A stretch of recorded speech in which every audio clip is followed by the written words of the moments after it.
Greetings, sports fans. Today is Wednesday, January 22nd. Welcome to the Sports Kings from Queens. This is episode 151.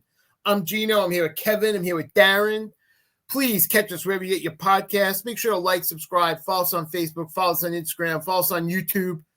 Join our pages. Give us a look. We'd love to hear from you. Send us some comments. We'll be sure to respond. We got some stuff going on in the NFL. We're on to the conference championship week. We are now down to the final four.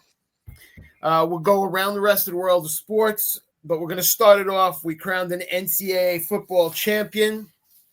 Ohio State beats Notre Dame 34-23. Ryan Day and Ohio State won its first national title since 2014. Ohio State outgained Notre Dame 445-308 in yards. Notre Dame was down 21-7 at the half and then 31-7 after three. They tried to get some points back in the fourth quarter, but it just wasn't enough. And Ohio State goes on to be the champion. Darren? Listen, not a great game, but at least it was entertaining toward the end. Probably the best way I could put it. Notre Dame had an amazing opening drive. You couldn't script it any better, right? 18 plays, 75 yards, 9 minutes and 45 seconds, keeping Ohio State off the field. I mean, Kev, it couldn't get any sweeter than that to start out for an Irish fan, correct? Oh, I mean, it was shocking the way they manhandled Ohio State down the field. I mean, a lot of it. 98%, I think, of the offense for the whole game, but especially on that drive, was Leonard.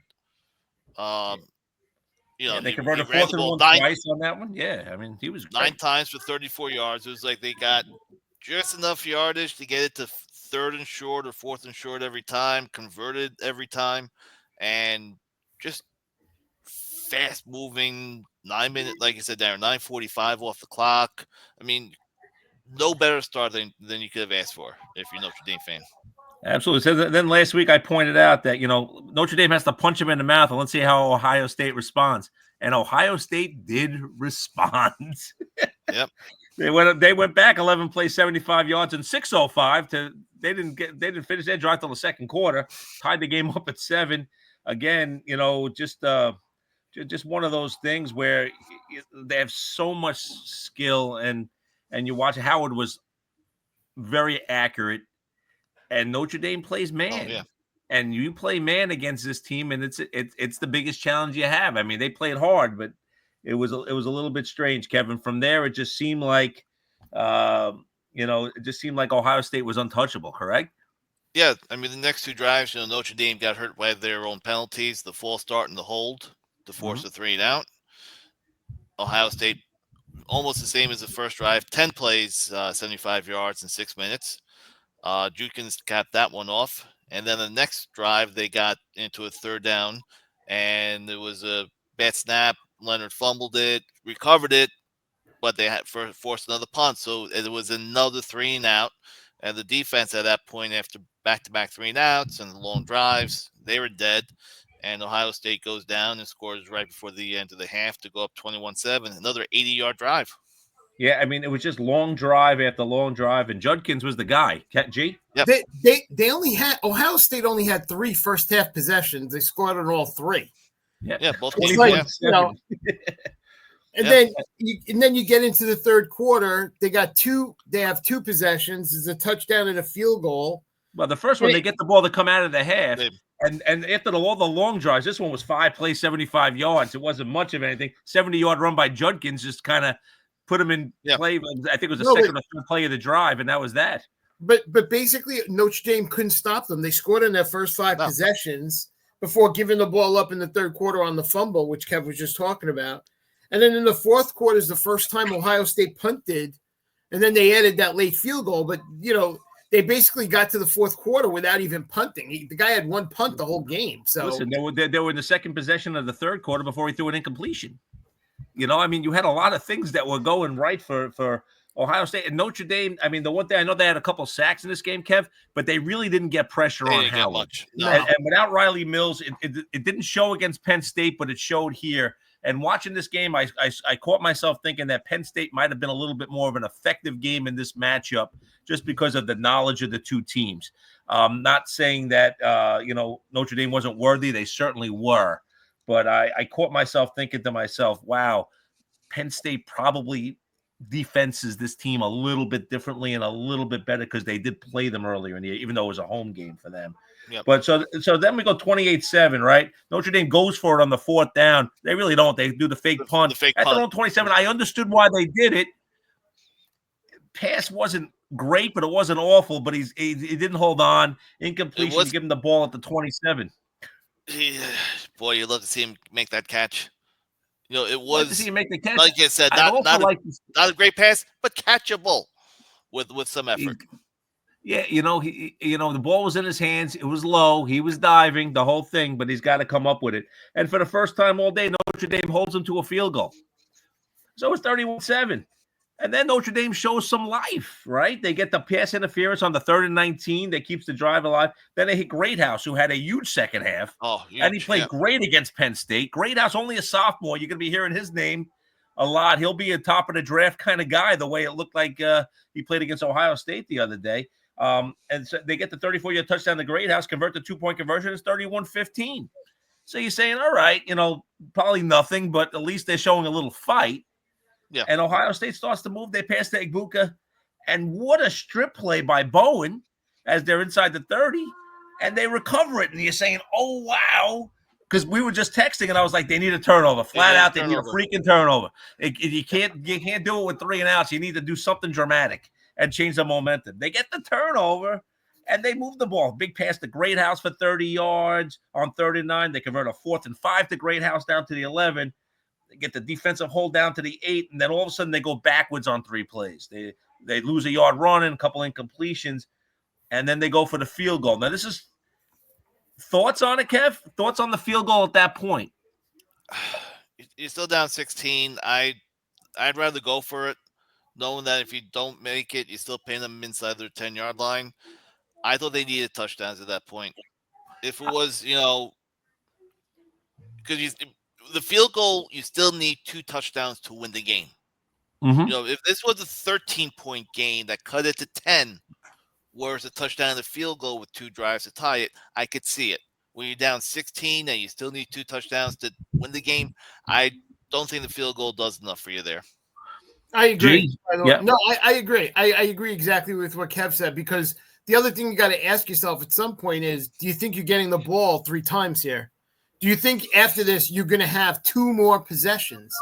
Because, if you're even questioning the fact that you don't think you may get 2 more possessions out of this, you got to go for it. You got to go at least, but with the amount of pass interferences that Ohio State committed all season and committed in this game, I think you had to try to take a play. You had to try to go after the corners and see if you could get a call. Stay away from downs, go after the corners, and see if you can get a pass interference or a catch. But I agree with you. But they missed the field goal. So not only did you hear that one? Missed the short field goal. I mean, and that couldn't have been louder off the upright. Oh my God, the South Carolina transfer Jeter had been automatic up to that point, all playoff long, 50 yards, 40 yards, didn't matter. And then the short one. So they do all this, they miss it, they give him better field position than they would have started with had they went for it and missed, right? So you say to yourself, all right, so now it's over, right? And but then they force the punt. They do. I think Ohio State got very, very conservative there. Absolutely. They go 3, I think 4 and out it was maybe. Notre Dame goes 6 plays, 80 yards, 30-yard touchdown to Greathouse yet again, who's the star of the second half.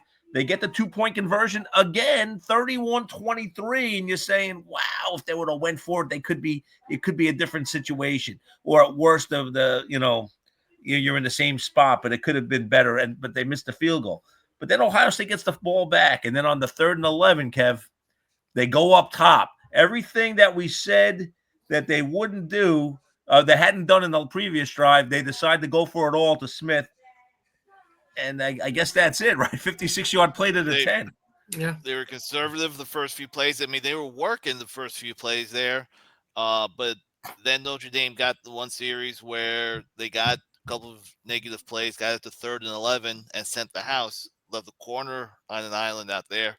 No bump and run, no press coverage. It was, I'm going to give you a 10-yard cushion. And Smith still, I mean, he's so great. you got to do something to disrupt his route. And there You was got to hit him off the line. nothing You to had no disrupt his choice. route. And he gets free down the sideline, and the blitz didn't get there. I mean, that's the other half of it too, is the blitz has to get there. It didn't. And it was wide open, 56 yards, and game over at that point. I know they kicked the field goal with 26 seconds, but that was academic at that point. Game was over after the that funny play. thing is, as much as we make fun of it, even with that field goal kick, had they made that field goal, they would still only been down 1 score. And I was against kicking the field goal as it was. As he said, he was right about getting the ball back twice, but the second time you got it back with 26 seconds. Riley Leonard, for all the strengths he has, they're not a fast play offense. I mean, they had the one drive, 6 plays, 80 yards, but for the most part, this is a team that is not – they play great from in front. They're not going to play great from behind. Listen, Ohio State, you can call them the best team money can buy, whatever. They got to do something about the NIL where it's somewhat even about how much each team can spend. Otherwise, we're just going to be staring at the same 8-10 teams every year. Fighting for the college football, huh? I mean, that's what's going to be, though, right? It's going to be it's you see how the NFL needs it to happen that way to keep teams, except for the Jets, competitive.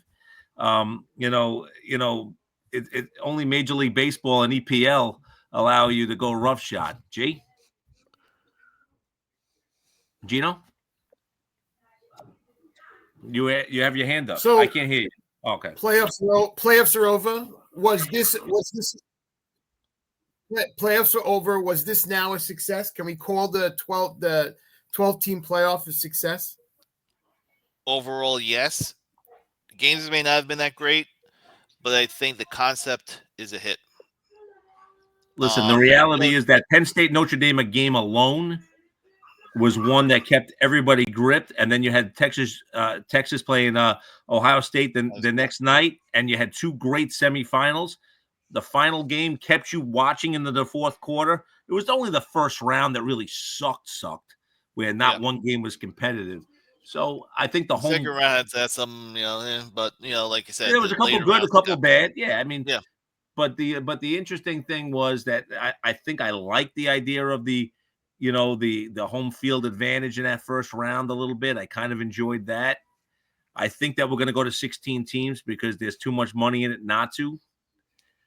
It just adds more teams into the fun and more opportunities and more games where they can sell them for more money. I mean, that's just what it comes down to. But I don't think that you can. I thought it was going to be a nightmare, and I enjoyed it. But the key is actually, I'm a college football fan. I'm going to watch anyway. So is Kevin. Gino, you're the one that has to answer the question.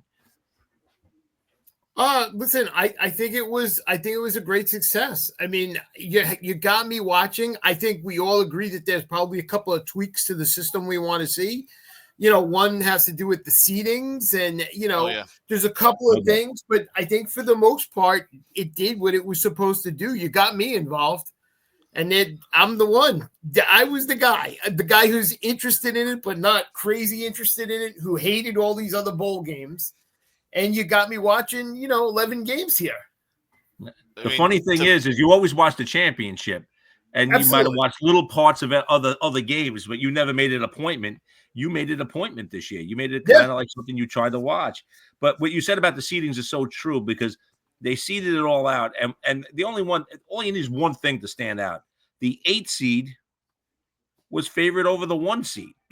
Yeah. It does not get any more garious than that when you sit there and look at something like that. You look at this. You look at the seedings, and obviously you had Oregon was a clear-cut one, no doubt about it. They deserved it. They were the only undefeated team. Then you had to go conference champions 2, 3, and 4. Well, I'm going by last year's criterion, where Florida State got booted out of the 14 playoff because Daniels got hurt. Well, Beck got hurt. Should they still have been the 2 seed? Or should they been bumped down more? You meant Travis, right? You meant Travis. I mean Travis. Yeah. Yeah, listen, probably not is the Jordan is the Crandon. correct Yeah, answer. not Jordan Daniels. You know what I mean? I've got Jordan Daniels on my mind. I meant Travis. Yeah. The answer is probably not. That you know what I mean? That's the answer. And Boise State and Arizona State were not 3 and 4. Then the committee decided we're not going to penalize Penn State and Texas for losing conference championship games. But you look at Penn State versus who was the 5 and Ohio State who was the 8. Ohio State beat Penn State. Yeah. Absolutely. And they both lost to Oregon. Who should have been seated higher? Yeah. I mean, that's an you argument. can't argue with Oregon's one, but everything else was a mistake. Listen, I think that those things are the things we think they need to adjust. But for me, I think this was a great success. I mean, And the only other point to go to 16 is to avoid the top 4 seeds from having too long a layoff, because we saw that. And I know that we got into some of the 2, 3, and 4. Maybe we weren't deserving of 2, 3, and 4. But Oregon coming out and losing in the first round like the way they did, they were rusty in the first half, obviously. Absolutely. And it showed. It showed right away. It definitely you go to 16 where everybody plays at home the first weekend. You clear that up. Yeah. No doubt about it. Any final college points before we move? Again, my only point is that they have to figure out how to somewhat try to balance the NIL. Yep. A little bit. If you root for us, if you happen to follow or went to or root for a school that is not a preeminent school, your chances of getting into the tournament, so to speak, are very slim. And if you do get in, you're going to get a 15 or 16 seed, and you're going to get slapped down so quick because you just don't have the money to compete. Now, listen, this doesn't go for any SEC school at all except for Vanderbilt, right? Every single one, maybe Mississippi State. The rest of them are all going to pay, right? Big Ten, Northwestern won't be competitive. But with Indiana getting in there, now you say to yourself, okay, even Minnesota can find a way. Even Iowa can find a way. Illinois can find it. So you feel like even those type of schools. But when you're looking at the other conferences that are somewhat major, they just aren't going to get the TV funds like those two conferences are, where they could spend plus the NIL. So it's, the support from the alumni. So we'll see what happens. But overall, very exciting college football season. Yep. And two really, listen, I don't like Ohio State. I don't like Notre Dame, but two classy teams. I thought they both played with a lot of class. I didn't see a lot of crap. I didn't see a lot of trash talking garbage. I didn't see any fight before the game or any of the stuff that, sometimes seems entertaining in a snippet, but overall puts a black eye on the sport. You saw class, and you saw that from Notre Dame and Ohio State in their last two games, at least against Texas and Penn State as well. So I thought we've had some really good stuff. But I think that'll sum up our college football season successfully. All right, we'll head over to the NFL. So we'll start the division round. So we'll go in chronological order. So little joke between Gino and Kevin and I. Anyway, so we're starting Eagles Rams first. First game on Saturday, Kansas City beats Houston 23-14. Patrick Mahomes and Kansas City continued their dominance in the playoffs to advance to their 7th consecutive AFC championship game. This one included some questionable penalty calls, which I'm sure we'll talk about. Mahomes connected with Kelsey for 117 yards and a touchdown. Chiefs defense sacked C.J. Stroud 8 times, capitalizing on Houston's special teams mistakes, which included Kaimi Fairbairn's 2 missed field goals and a missed extra point. With the win, the Chiefs remain on track to pursue an unprecedented 3rd consecutive Super Bowl title.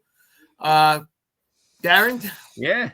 So we'll start with the most important thing. The spread in this game was 9.5. Chiefs led by 11 late, took the safety.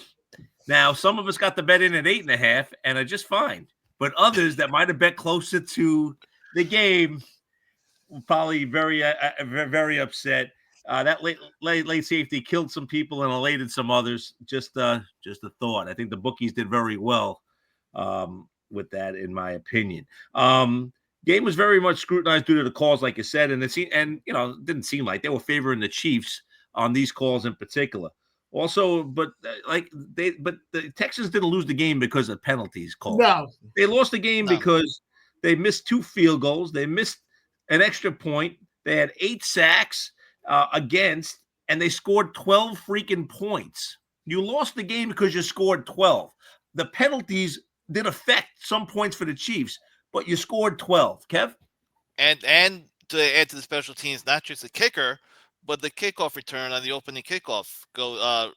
Remigio goes 63 yards. I mean, and that's an 15-yard interesting penalty. call with Boyd. Yeah, that's an interesting. That just set the tone. I mean, the Texas defense stepped up big time there to hold them to the field goal, but again, it was another special teams blunder. Now, I don't know how you get away with this and how you're not cut on the field, but after he goes 63 yards and then they get the 15 yards, Boyd throws the helmet to give him the 15 yards. Yep. As the special teams coach is yelling at him, he shoves him. He pushes him. Yeah. I mean, what the hell is that? So I'm sitting there and I'm reading stuff about this, the next day, and there was a football coach who also happened to be a black coach, and he was like, "It's not Boyd's fault." And what he said was, people have been telling this kid he's special and he's beyond reproach his entire life. Not just specifically him, the athlete. He was just saying he was blaming the parents. He's like, the parents did. It goes, football coach can only do so much. The only reason you would push like that is because your parents did not raise you right, is basically what this guy was going off on. And I thought it was an interesting take. This game also, the Chiefs hadn't played their starters in basically 3.5 weeks, and that was pretty obvious. I mean, defensively, they started off a little slow, but they picked up, and they usually do on the Spags, but the offense never really seemed to click. I thought that, the Chiefs, Mahomes was missing open receivers. The one thing that stood out to me besides the rustiness, is that Houston really didn't do anything to take Kelsey away like everybody does. The Chiefs only completed passes to Worthy. No other receiver caught a pass. All right. Marquise Brown was targeted twice. No targets for Hopkins. No targets for Smith-Schuster. No targets for Watson. And Worthy was targeted 6 times. I know they only threw the ball, I think, 24 times, but he was thrown to the tight ends. And I couldn't believe that they allowed Kelsey to be the guy. I thought it was just a bad game plan by Houston's defense, in my opinion.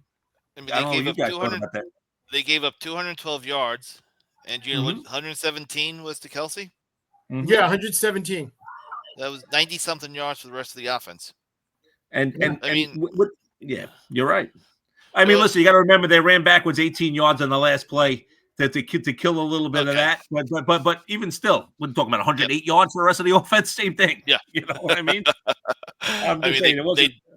They did not run the ball effectively. They didn't even try. They didn't even try, and you've got. I mean, it's Travis Kelce in the playoffs off. Basically 3 weeks of rest. Of course, he's going to come out a lot stronger than he's been looking for most of the season. And you've got to, you really have to make sure you double Kelce. Yeah.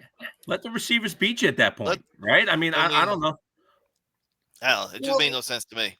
Yeah.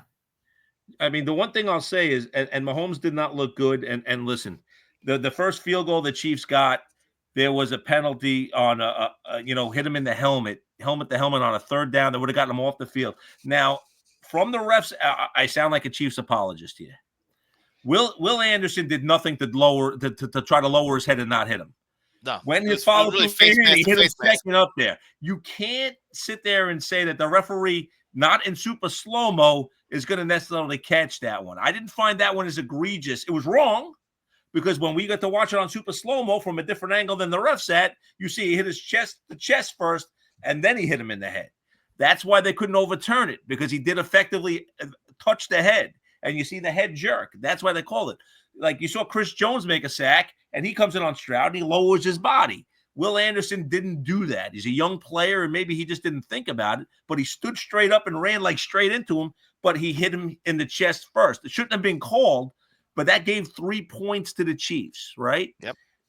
And that shouldn't have happened. Then, Houston comes down and misses the 55-yard field goal, right? But I don't call that a miss. I mean, 55 yards outside. Listen, the NFL has changed. From when we were kids, a 50-yard field goal was considered a big deal. Now it's not.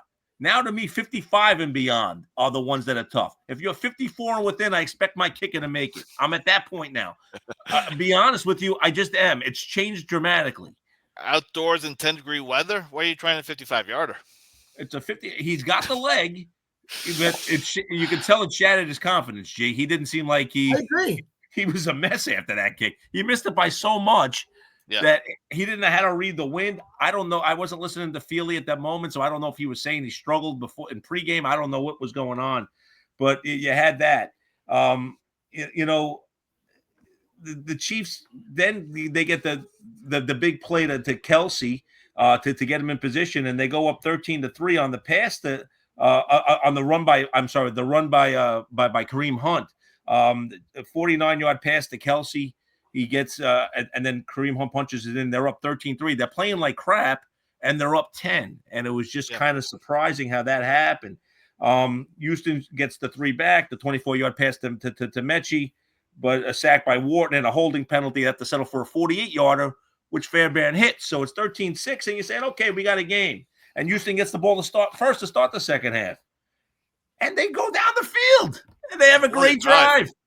Oh, my God. 82 yards, 15 plays, convert a 2nd and 19, convert a 2nd and 14. Mixon takes it to the house from 13-12, and they miss the extra point. 10.5 minutes. You've kept Mahomes now off the field for how long? Mm-hmm.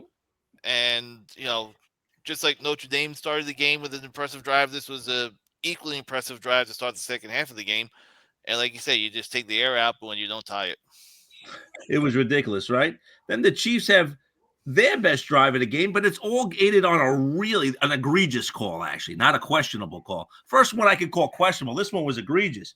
So it wasn't third down. It wasn't like they were giving up the ball after the play, but they got a free 15-yard first down. Mahomes is dancing around. He doesn't give himself up till really, really late. 202 comes in and hits him. Probably didn't need to, but might have been committed in the air. It's hard to tell if he was committed or if he went in a little bit late. But even still, you can't call that. He's a running back at that point. Yep. Once he's out in the pocket, you can't give him that call. You just can't when he's scrambling like that. Because how many times have you seen him fake he's going to go out of bounds and he runs up? Or he did that. Or he stiff arms you, or he runs you over with your shoulder and he lands on you. You've seen that's still to come later. And Darren, that's the exact reason why that needs something with that rule needs to change, because that's exactly what they do. He's trying to either one, bait him into hitting him, or two, if he's not going to tackle me, I'm going to get an extra 3 yards. I'm going to continue down the side, tiptoe down the sideline for 3 or 4 more yards. And in that position, the defense is helpless at that point. How many times have you seen Mahomes 2 yards short run into the guy, lower his shoulder, and get the first down by running him over? You don't know what he's going to do. So you can't, and it's not just Mahomes. It's a lot of quarterbacks, but Mahomes is the one he's got the new Brady rule, don't touch him, because if you touch him, it's a penalty. I was glad they didn't give him the other one on the sideline where he kind of tried to bait it. And listen, the guy he's playing with this week probably does it more than he does, Allen. Allen's a flopper amongst floppers. But you know what? But so is Mahomes, and Mahomes probably gets more calls than Allen. So it's I don't know, man, a little crazy. We see Mahomes more. That's why we've noticed it more. If you watch Allen a lot, especially watching him against the Jet games, he's calling for penalties as he's still running. It's like it's hysterical to watch Josh do it. But Mahomes, though, that was egregious. Listen. When Troy Aikman's saying, "Oh, come on, man," he lost it, and he was right. Yeah, and this is the quarterback saying it. That was Mahomes' only magic moment of the day was that drive, because he's falling down on third down and he hits Kelsey. He throws a dart while falling down without having either leg, just pure arm as he's falling, and gets a dart to Kelsey in the end zone. That makes it 20-12, and pretty much it's over at that point. Yeah. Houston gets it back. They get the 4th and 10, and rather than punting it, they go for it. But they didn't seem to have a play in. And Aikman's yelling timeout. Aikman, who I think did a great job in this game, is yelling timeout, timeout, timeout. They wouldn't call it. They rush a play. They don't get anywhere. They take the sack, and Kansas City starts on the Houston 44. And at that point, you're saying, they just gave him points. But they didn't. They held up. It was just weird, G. The one thing that will, as we go through these games, all of the teams that lost outgained their opponent, by the way. Oh, absolutely. It was a very interesting weekend in that point. Houston 336, Kansas City 212. So it wasn't like Houston wasn't moving the ball, but they weren't scoring. Yeah. I mean, after Houston goes 3 and out, bad punt. Chiefs start at the Houston 45. They get the 3 points on the field goal, go up 23-12 on a 4th and 1 that if the game was closer, they'd probably go for.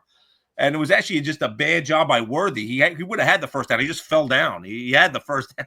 He just didn't know where he was. He turned around and he fell. But 23-12. The next drive, interesting because you don't see this very often.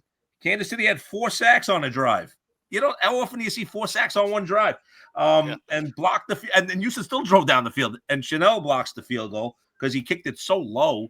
And that was it. Chiefs got it back, run it out. They take the late safety. The people that thought they were safe at 11 lose. And the Chiefs escaped 23-14. Houston outplayed them, I thought. I thought Houston was the better team if you watched the game for the first 3 quarters anyway, even though they were never in the lead. I mean, you felt like they were the better team watching the game, but Kansas City, who I think looked really rusty in this one, found a way to win it, and they move on to the championship game, Jay. And with the win, the last 14 AFC title games have now included either Brady or Mahomes for the last 14 years, and that's pretty crazy. The funny thing is that this might have been the least entertaining game of the weekend. I think it was actually. I mean, and you know what? The funny thing is that the team that lost had every reason to be in it, and it's more thought of as the penalty game.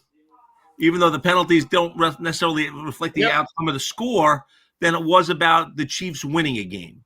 It's all about Mahomes getting the breaks, and I thought that's somewhat deserved. I mean, both of those calls were wrong. I don't know what else to say. And I'm a Chiefs fan. Then the next game we're going to talk about was a blatant hit on the quarterback that should have been called and wasn't. And there was also a face mask called the other way that was not nowhere near a face mask. Yeah. You had 2 things, one for each team in this one that were just horrible calls. Let's move to the Gino, why don't we talk about that? Why don't you give us the, even though you were at a wedding, why don't you give us the outline of this one? This is all you, Jay. Washington wins 45-31.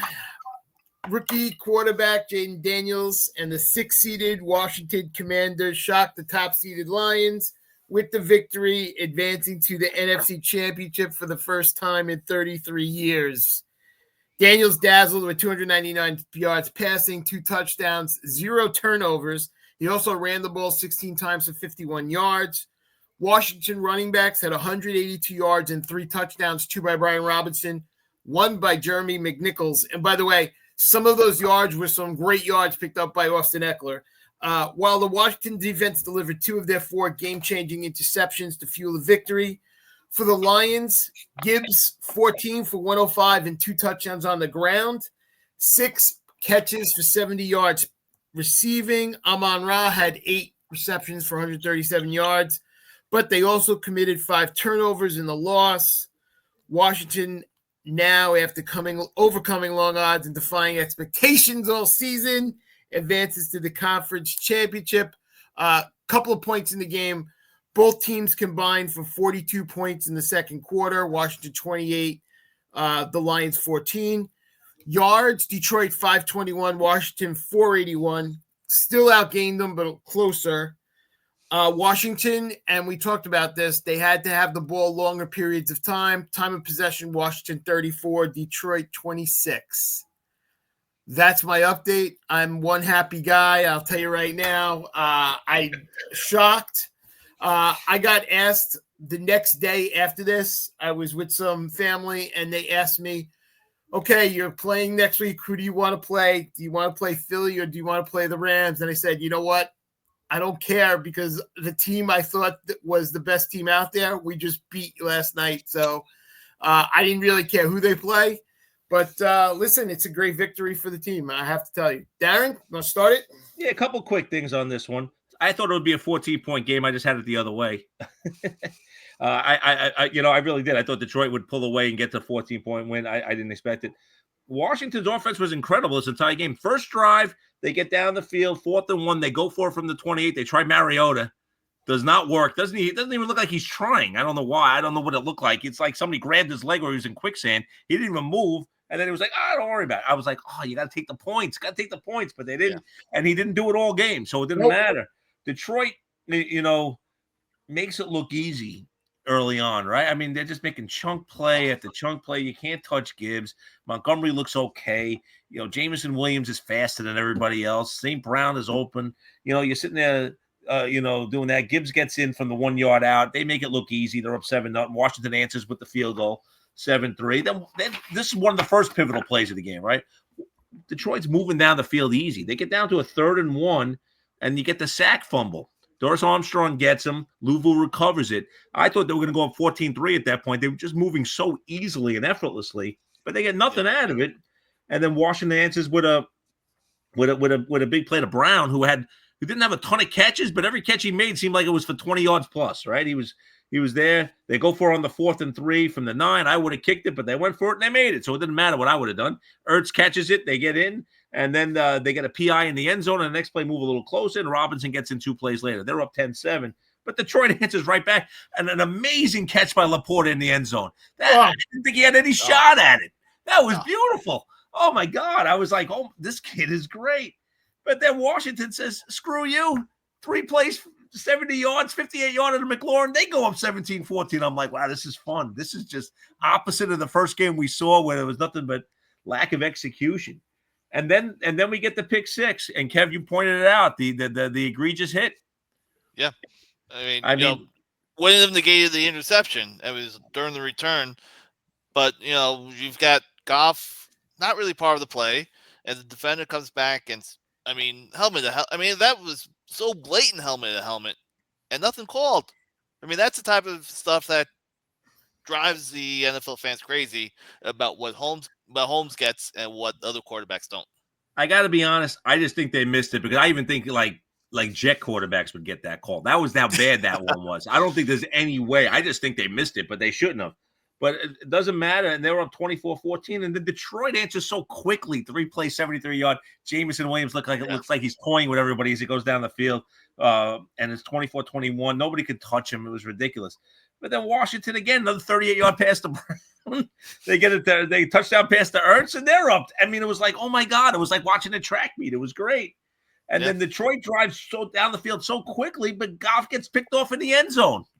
And that's when you say to yourself, all right, Goff is having one of these games now. He's fumbled once and he threw 2 picks. Remember when he did that? Was it who did he do the 5 turnovers? Was it the Texans that they beat him? I'm trying to remember who it was. He had the 5 turnovers against somebody. And they still won. Darren, in addition to that, remember that pass to Laporta, although Laporta made a great catch, basically Goff missed him. That pass should have been a hell of a lot closer to him. So he was open. I mean, it's not like it's not like he was on. He was off most of the day. Go ahead, continue, sir. No, you're right. So it's 24-14, and then all of a sudden, Washington gets the ball to start the. I'm sorry, 20. I'm sorry, was it 31-21? I'm sorry, and Washington gets the ball to start the third quarter. And you're like, oh my God! And they punt for the only time all day. They have all this momentum. It's the only time they punted the entire game. I was like, oh my God! And the Detroit tries to answer, and they do 91-yard drive, 11 plays. Gibbs punches it in again, and it's a 3-point game. And you're like, all right, here comes Detroit now. Washington had a punt. They figured something out, whatever. But Washington comes right back. Answer 15 plays, 70 yards, 8 minutes and 28 seconds. And then, 4th and 2 from Daniels from the 16. He gets 3 yards. 4th and, Detroit has too many men on the field on another 4th and 2, which gives them the automatic first down, which I couldn't understand how you have more that at the 5-yard line. And then Robinson scored 2 plays later. They're up 38-28. You're like, all right, Washington is not going away. And then, then they tried to do the trick play, which I didn't understand when you're down 10 points with the Jameson Williams pass. And you're like, I don't know why you're trying that, G. I think, honestly, that's when I said to myself, okay, we got Campbell. We got him a little flustered right now. When he's trying trick plays like that. And the other thing was, just as I was watching this, we couldn't stop Gibbs all day. I don't know why he didn't keep going to Gibbs. I know they throw the ball a ton. Don't get me wrong, but he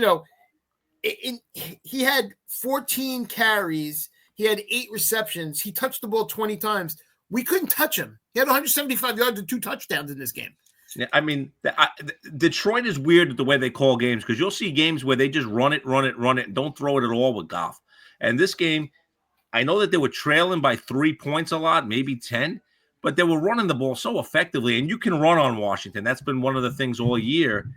I was surprised by that too. Listen, Washington was the better team. They executed great. Jaden Daniels does not look like a rookie in any way, shape, or form. The kid does not look flustered at all. Listen, I know Detroit's defense was banged up, and I know that they're not that good to start anyway, but it doesn't matter. I mean, this is a kid playing on the road in a raucous place, and they blew out the 1 seed. They didn't just beat them. They beat the crap out of them, G. I mean, Kev, any thoughts on this? I mean, it was ridiculous. You summed it up great. I think, last week, I thought maybe when I was picking the Lions, I said, you know what? I kept waiting for the Lions defense to show the lack of the players they have at this point with all the injuries they've had, and they hadn't yet, and Washington exposed them. And you could tell that they had nobody left. And, all the credit in the world to Daniels, who was terrific, probably putting together one of the best rookie seasons in history of any position, any player. I would say top quarterback, but maybe top ever. You think back, Ditka, James Brown. I mean, that's the level he's at right now with rookie seasons. Yeah, I mean, you sit there, you look at the rookie quarterbacks that went far in the playoffs. He better season than Sanchez did. Not to insult Sanchez, better season than Roethlisberger did. All these guys that had these great rookie runs. He's done stuff. I mean, you remember, Mahomes didn't play his rookie year. Brady didn't play his rookie year. These guys didn't even see the field. This kid's coming out here after losing. Listen, Brian Kelly at LSU. You had Daniels. You had Brian Thomas. You had all these stars on this team. I'm skipping the other receiver. I don't know why. I'm blanking on him, and they didn't even make the playoff. So I'm just saying. What is Brian Kelly doing? But nonetheless, he had no chance to win the title at Notre Dame, so he went to LSU. Remember that? Yeah, absolutely. LSU get to make the playoffs since. The one thing I just want to add is the thing that really is so encouraging with this team right now is this is 2 playoff games. We have held the ball time and possession wise at least 8 minutes more than the opponent in both games. And our drives are consistently long drives. And it's something, I mean, right now they got something going because when you have drives like that, you're keeping their defense on the field. Your guys are getting rest. Your defense is getting rest. And offensively, you're moving the ball. And when you have these type of drives, it's so encouraging. That was one of the reasons why when I got asked that question about my opponent for next week, I'm like, for me right now, I don't care because they're moving the ball so well right now, and it could change. I get that, but I would have wanted the Rams. They're moving the ball so well that it's unbelievable. I would have rather avoided Saquon with my run defense, but that's just me. We're gonna get to that right now. So let's move to Sunday. Yep. Philly beats the Rams 28-22. Barkley led the Eagles to the victory, rushing for 205 yards, 2 long touchdown runs, a 62-yarder, and a game-sealing 78-yarder in the snowy conditions. Eagles defense forced multiple turnovers, including a critical strip sack of Stafford. Jalen Hurts added a 45-yard touchdown run. With the win, the Eagles will host the NFC Championship game versus Washington. Barkley had a dominant performance. He capitalized, and Philadelphia capitalized on the defense that the Rams made some mistakes on defense. Total yards in the game: Rams 402, Philly 350. So they outgained them by 52 yards. Time of possession, though, Philly had the ball 2 more minutes, 31-29. As far as time of possession, it was pretty even. Philly goes on. They face Washington next week. Darren? This was the ultimate feast of famine game, right? Philly did nothing on a lot of drives, and then when they did, they had huge plays. So it was a 40 to 44-yarder from Hurts, a 62-yarder from Barkley, a 78-yarder from Barkley. Meanwhile, the Rams 2 touchdown drives with 13 plays, 67 yards, 10 plays, 70 yards. So the Rams needed to do a little bit more. Philly missed the extra point with twice. They missed 2 extra points in the game with Elliott. It was the 2 second-half turnovers that really kind of put this game away, though, for Philly. Kyron Williams, who does fumble a lot, fumbled, and Stafford on back-to-back possessions. This game was 16-15. Game was 7-6 Rams, and it was 13-7, tied at 13. The Eagles go up 16-13. Rams get the safety to cut it to 16-15. And then the back-to-back turnovers gave them 6 points. So 16-15 became 22-15, just like that. They go 3 and out, down 22-15, and 1 play later, Barkley goes 78 yards. They miss another extra point to keep him in the game, so it's helps keep him in the game, 28-15. LA gets their second touchdown to cut it to 28-22. Philly gets the ball back with 2:48 and go 3 and out. Bad rollout sack. Rams use their timeouts well. You could listen. The one thing you can say, McVay's a good coach because his team is young on defense. They don't have a lot of experience, and even some of the guys that are a little more experienced, like Roseboom, just aren't great players. They're okay, and he's got explosive offensive players to an extent, but his O-line isn't great, and he finds a way to galvanize this team. LA gets the ball back, and they get the big 37-yard pass to Nakua down the sideline, which was great. And you're saying to yourself, oh, my God, we have a finish. We have a finish. We didn't have a finish in the first 2 games. We have a finish in this one. And then, basically at that point, not much happens. And Collinsworth, who can annoy the hell out of you, had one great point in this because the Rams start to huddle up on a pass completion on an out-of-bounds play. And Collinsworth's like, I wouldn't do that. They're exhausted. Don't give them a chance to sub. And they did. And all of a sudden, Jalen Carter on those last 2 plays looked like he was rested because he got the sack and then he got the pressure that forced the incompletion to kind of hold it down, Kev. I thought that the Rams had a chance, and if they would have done what Collinsworth's done, I wasn't thinking about it the way when he brought it up before I thought about it, but I was like, he's right. They should not give him a break. Yeah. I mean, you had the offense rolling. You just had the long drive. The drive before that, you're marching down the field great this time. I mean, especially playing hurry up both drives. And you get a 3rd and 2 at the 13, and you give them a chance to huddle up, to take a breath, and Carter comes right up the middle, sacked him for a 9-yard loss. I mean, Stafford had no shot on that one. Nope. No time to throw it away even. I mean, I can't blame Stafford for that sack. That was totally on the offensive line, and great play by Carter on the stop there, coming around and just blowing by. And then you set up 4th and 11. And the Rams did a good job there of making sure, that's a veteran quarterback there. No panic. Still plenty of time left. Get the team organized, get them settled, get them lined up in the play. But again, you had a chance for Philly to get some pressure on them. And it was Carter again. Carter again, and Stafford threw the ball before he wanted to really, and wide of the target, and the game was over. And Dotson also committed a false start on that sequence as well. So the O-line kind of made 3 mistakes in 4 plays there that really kind of doomed them. The Rams showed some fight. I was rooting for them. I was rooting hard for them. I picked them to go to the Super Bowl, so I was going to stick with it. And I kind of catch myself somewhat enjoying that team. But yeah, I mean, Rams had 7 sacks, 324 yards passing, 111 yards rushing. Didn't matter. The Eagles did a lot. Here's the thing. Hurts gets hurt in this game. Yeah. And now the RPO looks different if he can't run.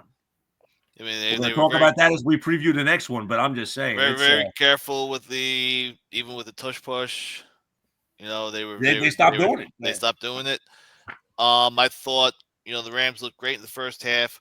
And then the second half, once the snow was really picking up and sticking and everything else, it looked like, especially with the 2 fumbles by Williams and Stafford, that the elements were affecting them. But then they overcame that part to put together 2 great drives at the end of the game, almost pulled it out. Yep. All right. That was that. And then we get to the last game. The main course. Buffalo beats Baltimore 27-25. Josh Allen led the Bills with 2 running TD scores. The Bills forced 3 turnovers to beat the Ravens on a snow-slicked field. Ravens had a chance to tie after an Isaiah Likely 24-yard touchdown with 1:33 left. Wide open Mark Andrews dropped a 2-point conversion for the tie, and after an unsuccessful onside kick, the Bills secured the victory. In the game, Baltimore 416 yards, Buffalo 273. So a lot more yards. Buffalo will go to Kansas City next week. Darren? It's hard not to watch this game and say Baltimore's the best team in football. They were better than Buffalo. They were. They would beat Kansas City. They would beat Philly. They would beat Washington. They just made 3 turnovers. And I think that's what really stands out in this one. I mean, Buffalo jumped out on them, and listen, Buffalo's an excellent team. This isn't a shot at Buffalo. Just Baltimore is just so stacked, and they're playing without Zay Flowers, and it looks like you can't cover them. But, the 3 turnovers, I think, were the whole difference of the game. And obviously the drop pass on the 2-point conversion, Kev. I mean, that's really what stood out to me watching this one. The first half, while Baltimore, you had the back-to-back drives where Jackson threw the interception and then fumbled. Just shot any sort of momentum that the Ravens had. I mean, they went down the field opening drive, 8 plays, 70 yards. It looked easy. Buffalo responds to tie the game up. But then especially after that fumble, you give the Buffalo the ball at the 24. Short Von field. Miller. And Allen 80 years old, chugging away there. And then they also picked up the touchdown before the half there to go up 21-10. And they looked like they're in trouble. Then the Baltimore defense figured things out. A punt set up a field goal. Another punt set up their touchdown. And then that touchdown drive, they ran the ball down the field so well. And then the 2-point conversion, they try to throw a pass. We texted each other going, I don't understand why you're trying to pass there. You just ran it down the throats. Hand it off again to Derrick Henry. And I didn't mind going for 2 there because you had the defense on their heels. You had a chance to tie the game. That's the type of situation where it wasn't one play. It wasn't this fluke or anything like that. You just dominated the team down the field. Go for 2. Go for the tie. That drive, 7 plays, 80 yards, 68 of those yards were on the ground on 6 carries. So you averaged, 11 and a half yards a touch, and you're afraid of getting 2? I don't understand it. Yeah. So he said, so Buffalo's still up 2. They respond with the field goal. Then Andrews with the fumble, which sets up Buffalo for another field goal. It was a great strip by Bernard. Yeah. It really was, but you just don't expect Andrews to see that. He had a drop earlier in the game also. Yeah, he did. And one of Andrews. And so did Henry, by the way. Henry had a huge drop on a pass. I mean, they made blunder after blunder, and Buffalo really didn't make any. Yep. And it was 27-19, and Baltimore still had 1 drive left. Nice pass to 24 yards to Likely to get him in position, and Andrews just falling backwards a little bit. You can make some, but it's in his hands. You got to catch that. Yep. And the interesting thing about the 27-19 part is Buffalo gets the ball. They go 11 plays, 52 yards. They get the 1st and goal from the 10. They get it down to the 2 on 3rd down, and they try the Allen run. And for the first time all game, he got stuffed. And that's kept them in the game because otherwise it becomes a 2-score game. Yep. And you had to take the 3 at that point to go up 8. You can't take the risk until you just got stuffed with your play. I mean, the Andrews drop was, it hit him in the hands. I mean, I don't know. He's got to catch it. Yep. If I told you Detroit and Baltimore were both going to lose in the division round, you'd be surprised. But if I told you they had 8 turnovers combined, you wouldn't be so surprised. And their opponents had 0. Yep. Yeah, I mean it's you see it and you understand why. Now I picked Buffalo to win this, so I picked them by I think 3. Or no, I picked them by 6. But I didn't think Detroit would lose. I really didn't. Sorry, G. I really didn't think there was any chance they would lose. They got blown out. Listen, I did not think Washington was going to win that game. I did not. I thought they were going to keep it close, and then 4th quarter, Detroit tacks on a couple of scores, and they wind up losing. But I did not see that one coming. Are we picking these games now, or are we doing it now? Sure, why not? Sure. All right, so we got Philly -6 against Washington, Kansas City -1.5 against Buffalo. I'll start it off. Let's make it easy. Where you taking, Jay? I love the way Washington is playing right now. I love getting 6, but I love the way they're playing right now. I think they're going to the Super Bowl. I think this is a winnable game for them. They're going to control the ball. They're going to probably do exactly what they've been doing the last 2 weeks. They're going to limit Barkley to, as least amount of touches as they can. And I think they're going to win this game. Moneyline has Washington at +230, which I just absolutely love. Give me Washington +6, though. All right, Kev. Me? I'll go. All right, this is interesting, right? Washington looked unstoppable inside. How are they going to look in the elements in Philly? Question. Hurts is banged up. Can he run the RPO? It's a question. Both teams won the turnover battle last week and did not turn the ball over themselves. Question. Philly had some severe kicking woes. Can Philly get their receivers involved because they haven't been all playoff long? Can Washington slow down Barkley because they haven't showed they could really stop the run? Washington loses Cosme on the offensive line. How do they contain Jalen Carter with a loss of a guy like Cosme? So these are the question marks I go in here. Here's my thoughts. And I think that Philly wins, and I think that Philly covers this game. And I think the reason why is I think that they're going to be able to run the ball, and it's going to set up passes man-to-man with 2 superior receivers to the corners that are trying to cover him. Lattimore played well last week. I'm not saying he didn't. But I think that Philadelphia is probably just got a little too many weapons for the Washington defense. And I think up front defensively, especially with the loss of Cosme, who's really one of those standout guys up there for Washington. I don't love the line, but Cosme's one of the guys I did like.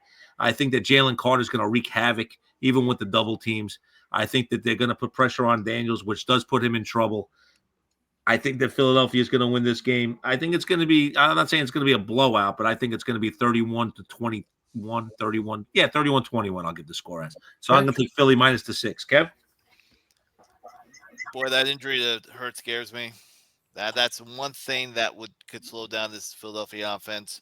Barkley's going to run all over Washington. 175 yards would not surprise me from Barkley there. And I think, Darren, like you hit it, Cosme's injury is huge against that defensive line against Carter.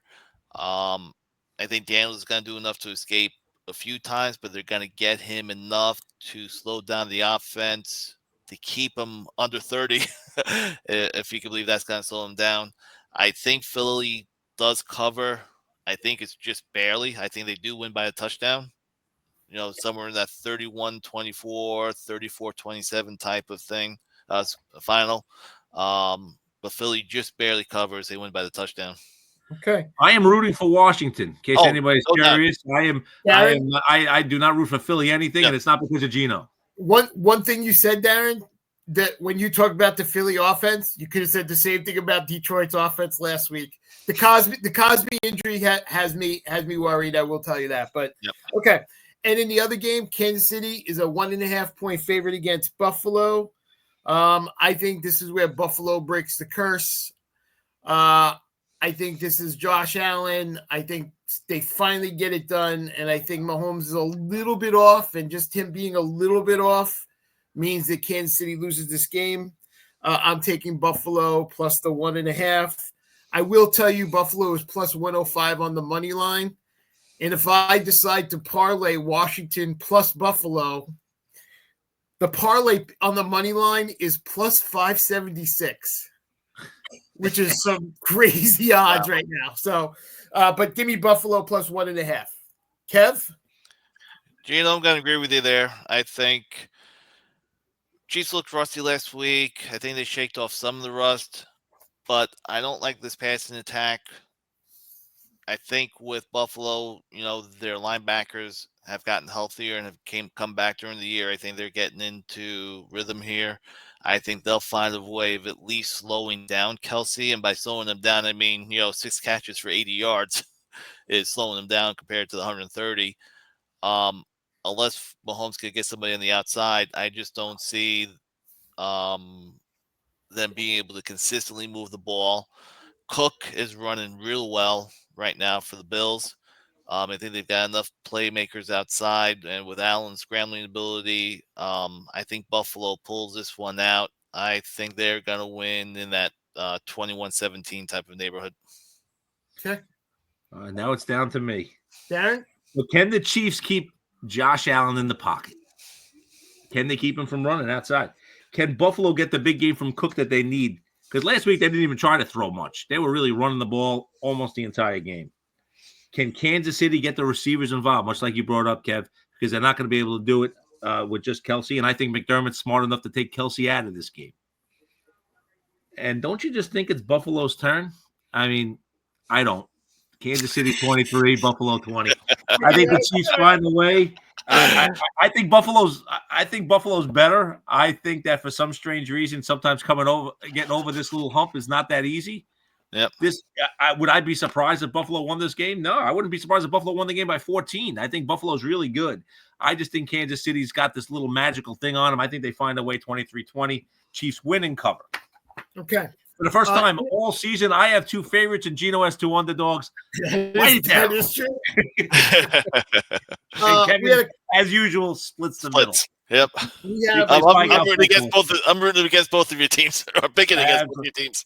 Not necessarily rooting against them. Kevin playing pie gal. He's winning the high, losing the low. That's right.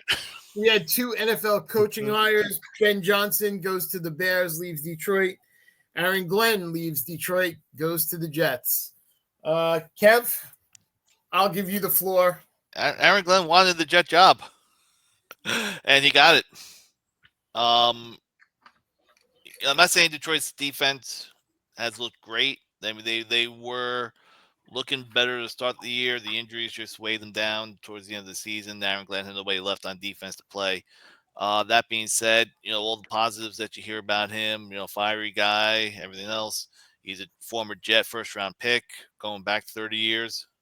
I just hope it's not the same mistake of what they did 4 years ago with Saleh and another first-time head coach. And now we're bringing in probably, Landmark, the Washington. That's who they're saying. GM is supposedly the leading candidate, another first-time GM. I'd rather have somebody with experience in one of those positions. I'm afraid it's going to be another treadmill of just, we're going to do something, get near 500 and then fall back too quickly. But I'm rooting for Aaron Glenn. He was one of my favorite Jets to watch. I mean, a little undersized at the corner, but boy, could he play. He was a great corner, two-time All-Pro.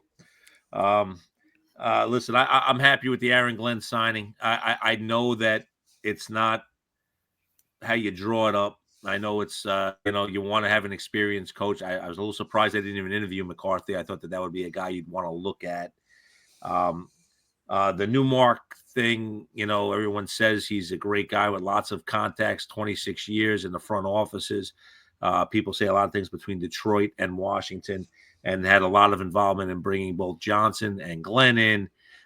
Glenn had worked his way up from a scout to all the way through every position you can to the defensive coordinator. He seems to be not just a player's coach, but kind of more of he's a disciple of Parcells. And there's something about that you like, because the Parcells tree has been a lot better than a lot of the other trees that you see. I'm going to, listen, he's a Jet. I'm going to give a Jet a chance. I love them. And when you're a Jet all the way, from your first cigarette to your last day. So let's go, Aaron Glenn. As far as Ben Johnson goes, listen, he gave him a ton of money. He's a hell of a, offensive coordinator. I thought sometimes he gets too cute because he has all this talent. I don't know if he's going to be able to be as cute in Chicago, but we're going to find out. We're going to find out if he's going to be as cute on outdoor stadium in a cold weather day, or if he's going to have it all. But he's obviously very much of a offensive play calling genius with all the weapons he had. So let's see what happens. I am surprised at both of you. I have to tell you right now.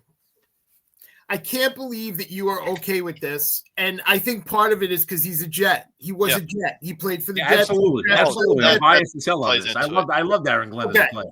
All right. So first off, this is the repeat for the Jets. No GM again. No GM again. Okay. Yep. You made some of these points, Kev. No GM, no head coaching experience, and he's a defensive coach. Have they not learned?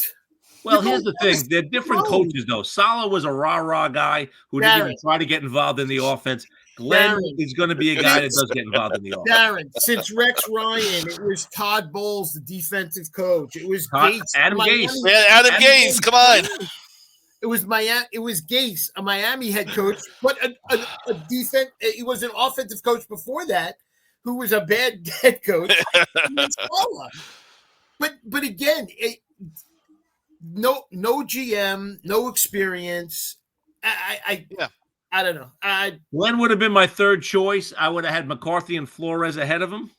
But again, I'm not devastated by it. Listen, I haven't made the playoffs in 14 years. I want hope. I want a fiery guy that's angry, and Aaron Glenn brings me that. Let me see if he does anything. All right, and listen, I don't know if he's going to be a good coach. I don't know if he's going to be a bad coach. It's just the whole process with the Jets is what.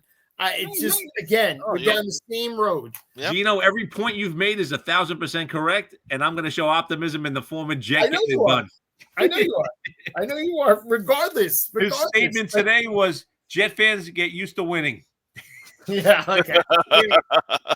Listen, right. I know it's bull, but I was ecstatic. I read that with a smile. Let's move. What's his motto going to be? I read something. His motto is going to be like, "Make the Jets great again." The problem is we've never had a great to make them great. We were great in 1969 before any of us. 68 before we were really involved. Actually, the 69 season was probably better than the 68 season. They just lost to the Chiefs in the playoffs. Yep. Not that any of us saw it. I'm just saying. All right, let's move to some baseball notes. So, the Dodgers have signed Roki Sasaki. They signed Tanner Scott, 4 years, $72 million. Kirby Yates is next, by the way. The rumor is they are signing Kirby Yates. That has not happened yet. Toronto signed Anthony Santander, 5 years, $90 million. Mets brought in AJ Minter, 2 years, $22 million. We'll get to the Hall of Fame in a sec. A's. One note I want to just bring out: they're swapping out the logo, the elephant logo on their sleeve for the Sacramento Tower Bridge logo. Just a little thank God dig into moving into Sacramento. Any comments on these signings? AJ Minter, the Dodgers, anything? Minter's solid. They needed a lefty in the bullpen. When he stays healthy, he's good. He's real good. He's got to stay healthy. You look at his numbers for his career, they're better than Scott. Scott's been much, much better the last 2 years. Yep. 4 years, $72 million for Scott. I thought that was a great overpay. Yeah, but the Dodgers are, they've got money to spend, apparently, and don't mind spending it. I don't think that – I mean, listen, the Sasaki thing was kind of devastating too. I was at the end when I know the Padres bowed out because I saw them sign two 17-year-olds, and I said, there goes the international money. They're not in. I was praying for the Blue Jays. You believe that? Just because the Dodgers are so unlikable right now. Oh, and they are actually. You can say what you want about the Yankees back in the day. The Yankees championship teams were not this way. Yankees championship teams where the team was better than the sum of the parts was better than the individual pieces. The 2000s teams that didn't win much, that was when they started buying people, and you saw that they didn't win. And that's why I think the Dodgers are not going to win all these championships. You have a bunch of starting pitchers that you don't know about. You still have that. You still don't know what Yamamoto is going to be. Sasaki's a kid. His numbers look amazing. You still don't know. Snell, I don't trust Snell. I didn't want Snell. I'm glad they got Snell. Snell's going to be on the DL 3 of his 5 years. That's fine. That works out well. And but Tony off two Tommy Johns, the second Tommy John. What's he going to do? Listen, he's going to hit, but Freddie Freeman's getting older. The offense is going to start getting a little bit slowed down, in my opinion. But the Dodgers are signing everybody. I thought the Minter signing was good. I thought Santander was going to get more than he got. I was a little surprised he came in at $18 million a year. I figured he'd get about 22. I figured that number would be closer to 5 year, 110. So obviously, I don't know what the hell I'm thinking about when it comes to contracts, because Soto's getting $800 million a year and Santander's getting 18. Listen, Soto's great. Don't get me wrong. The Mets need another bat. They got to find a way to keep Alonso or get somebody else. Pete's still inside.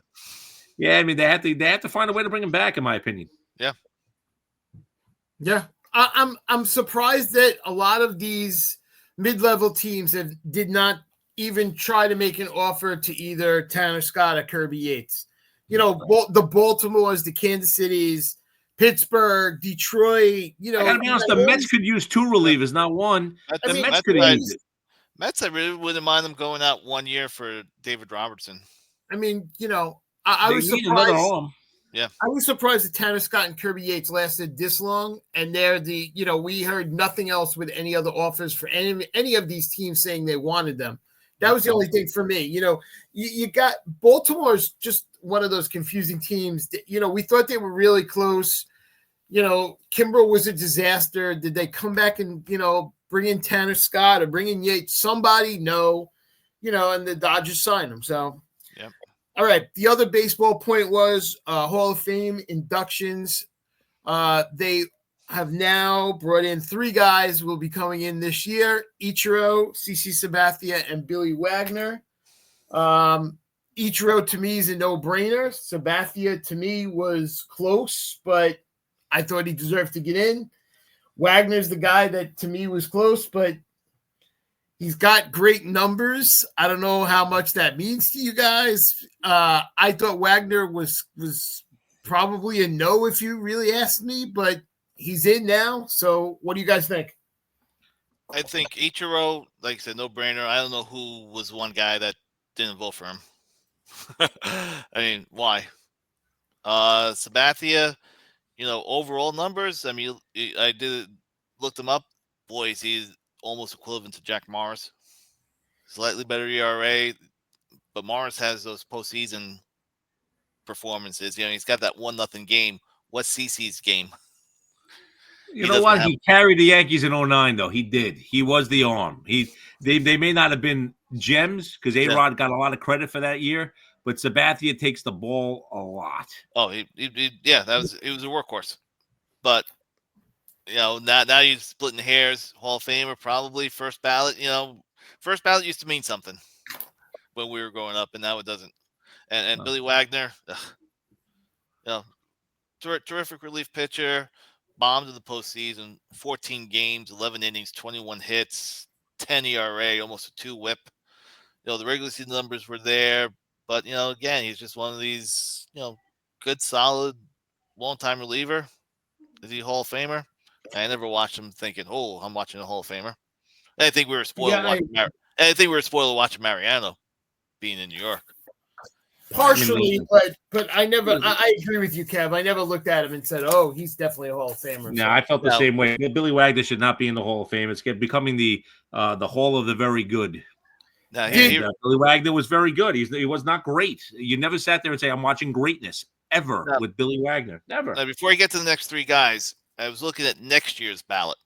Well, give me 1 sec, Kev. Give me 1 sec before you get there. Was there anybody that was on this ballot that you thought should have gotten in for this year?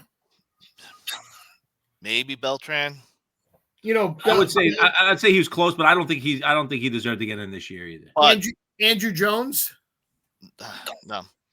Okay.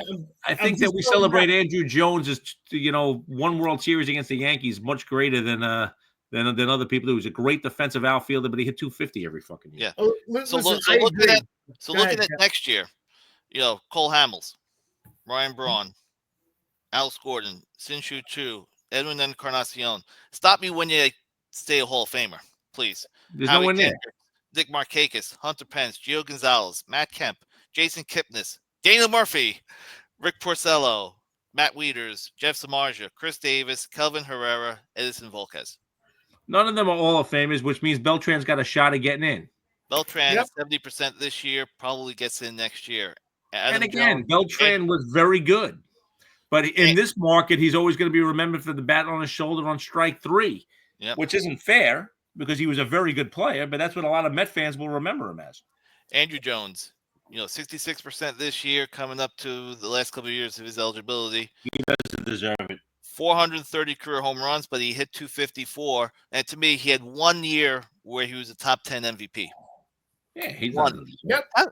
If you're not consistently getting top 10 MVPs year after year, how can you possibly be in the Hall of Fame? You're not that good. Nope. But he'll probably get really close next year, Kevin, if he doesn't get in. And the other guy they talk about, who just under 40% this year, but made some gains, was Chase Utley. Yeah, not a Hall of Famer. He's a good player, but not a Hall of Famer. And to me, he's a Hall of Famer either.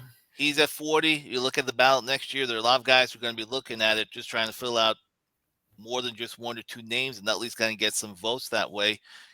2005 to 2009, he was great. But when you look, if you believe in Baseball Reference WAR, career 64, he had 40 of them during those 5 years. Yep. He had 146 of his 259 home runs in those 5 years. Top 15 MVP every year of those 5. But that was it. After those 5 years, the injuries killed him. He was lifetime 275. On top for 5 years. I mean, if he gets in, where's Don Mattingly's ticket to the Hall of Fame? Because, damn it, he should be in well ahead of Chase Utley. Yeah, absolutely. David Wright would have an argument over Chase Utley. That was the other guy on my list, was David Wright. I'm not trying to say it is insult. I think David Wright's a really good player, but he's not a Hall of Famer. No, and neither is I Chase think Mattingly is, but I might be a little biased. But it's close. But I would have put Mattingly in. Yeah, I mean the holdovers. You've got A-Rod, you've got Manny, you've got Pettit. The Ped guys that they're gonna be falling off, and the other guys are just. One last point.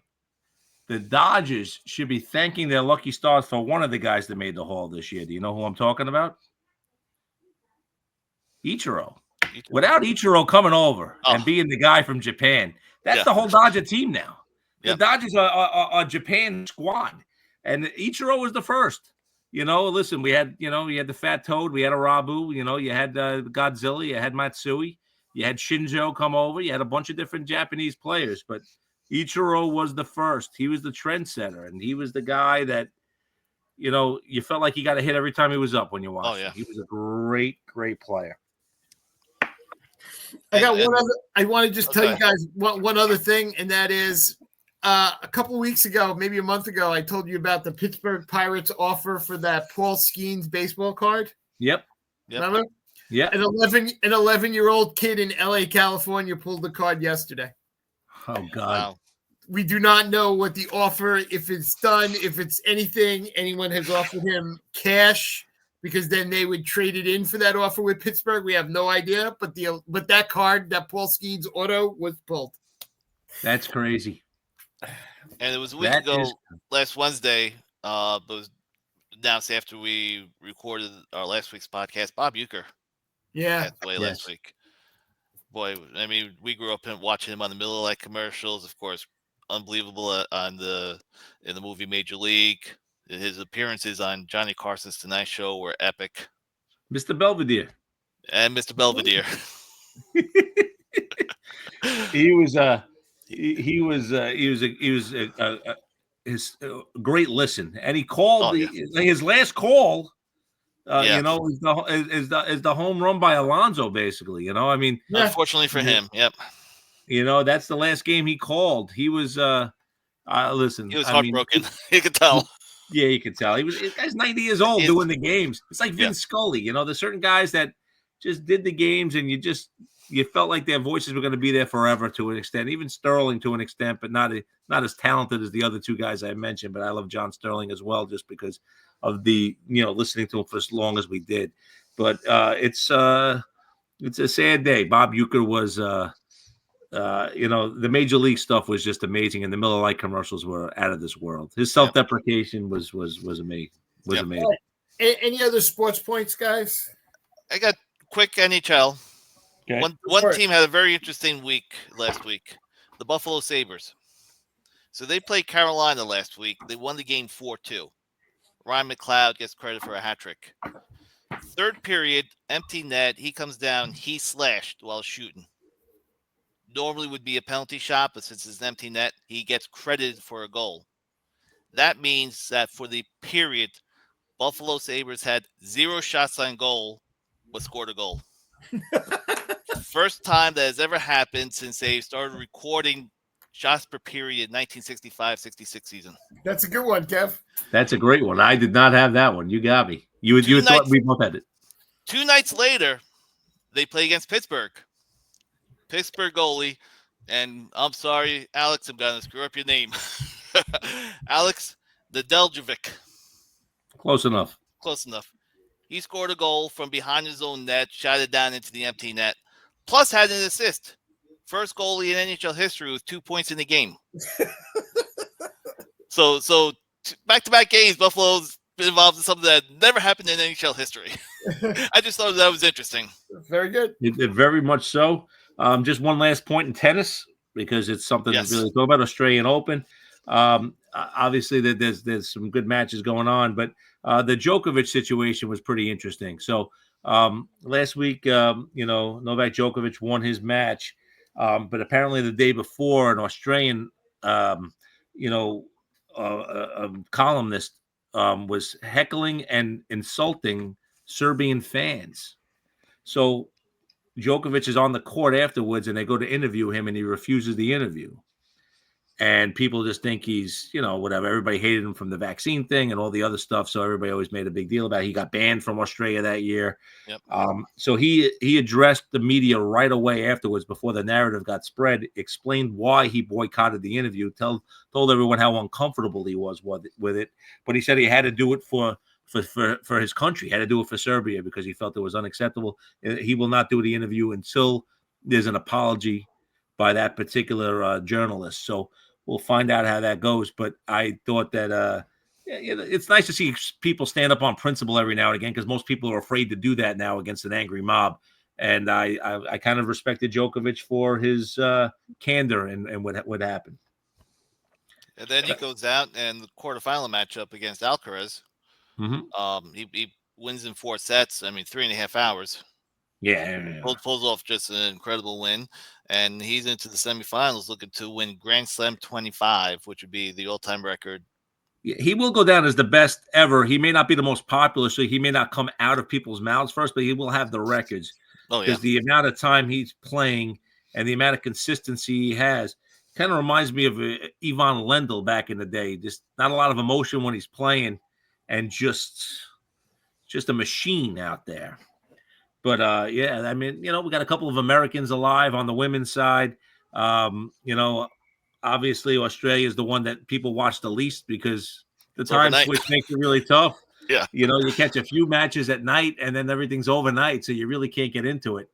And that's the problem. But, we'll see what happens with the Joker going down the stretch.